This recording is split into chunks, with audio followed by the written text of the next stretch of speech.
or to destroy it. Welcome to Watch Mojo, and today we're counting down our picks for the top 5 amazing details in the Morbius trailer. What did you do to yourself, Doctor? I wish I knew. For this list, we're looking at the best Easter eggs, plot hints, and references that appeared in the second trailer for this vampiric film. Since we'll be talking about events from the latest MCU and Venom movies, beware of spoilers ahead. What do you want to see most in the Morbius movie? Let us know in the comments below. Number 5. Oscorp Industries. The second Morbius trailer made sure that viewers knew a few of the movie's major events would be taking place in or around New York City. Dr. Michael Morbius, you've been missing for 2 months. When you're a stranger. Then you were found on a container ship that washed up off of Long Island. But one of the biggest and most ominous signs they were in the Big Apple was the presence of an Oscorp Industries building. Traditionally, the main tower is located in Manhattan and run by none other than Norman Osborn himself. I started this company. You know how much I sacrificed? This smart and sinister businessman has a long history of becoming the villain known as Green Goblin.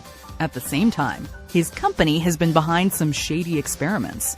Maybe Jared Leto's Morbius will travel to Oscorp in the hopes of finding an unconventional cure to his vampiric condition in the movie. And if he does, he may run into Mr. Osborn in the main lobby. Would the Green Goblin come out and play to fight Morbius? Or would Osborn try to convince the Doctor to work for him? There's only one who can stop us. Or imagine if he joined us. Number 4. There was a Peter Parker connection on the horizon. People all over the world have my disease. I'm here. To find a cure. If stopping by Oscorp doesn't work out, Morbius could always try the Horizon Lab building we saw in the preview. This famous Marvel location features wondrous technology and a few of the brightest scientists around. And it just so happens that Peter Parker has spent some time working there.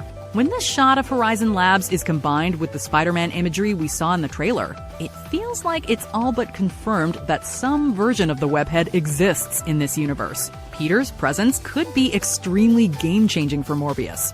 During one of their many battles, the vampiric antihero bit Spider-Man. The combination of the webhead's blood and lightning temporarily cured Morbius.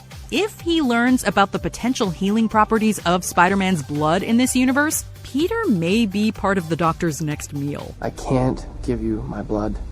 Not right now. Excuse me. It's too dangerous. Number 3. The Daily Bugle gives us a big scoop. He's a criminal, that's who he is. A vigilante. A public menace. What's he doing on my front page? While Dr. Morbius is trying to keep a low profile on the streets of New York, he picks up a Daily Bugle newspaper. We were immediately thrilled that J. Jonah Jameson's journalism outlet got a shout-out here. Although it's unclear whether he'll make a cameo, we did spot a few other exciting names on the newspaper cover. While the Daily Bugle story on an escaped rhino could be referring to an animal, it also felt like a reference to the famous supervillain. Is he running around this version of New York too?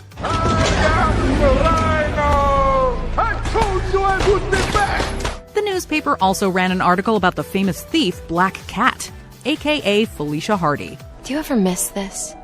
What? Me getting shot at while you steal things? Over the years, this daring character has clashed with Spider-Man numerous times. She's also been known to have a complex romantic relationship with him. Although Sony's plans to release a movie where Black Cat was a main character never panned out, the Daily Bugle's article may be the first hint that we'll see her on screen soon. I'm just curious. Yeah, I hear that's bad for cats. How about you tell me why you're really here? I was just waiting for the right moment. Number 2, a possible Vulture partnership. Got tired of doing the whole good guy thing, huh?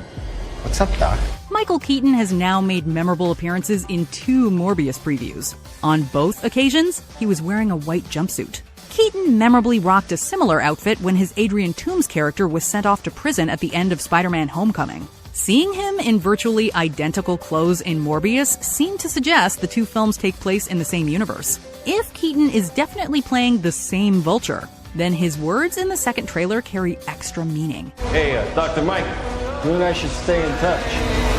Although he was a villain for most of Homecoming, he did refuse to give up Spider-Man's identity when another criminal asked. You know who he is? If I knew who he was, he'd already be dead. This noble action showed that Vulture isn't just purely evil. Maybe this high-flying rogue wants to take Morbius under his wings and make sure the vampire stays on the right path. Regardless of why Vulture chose to reach out, we'd love to see him flying alongside Morbius. Before we continue, be sure to subscribe to our channel and ring the bell to get notified about our latest videos. You have the option to be notified for occasional videos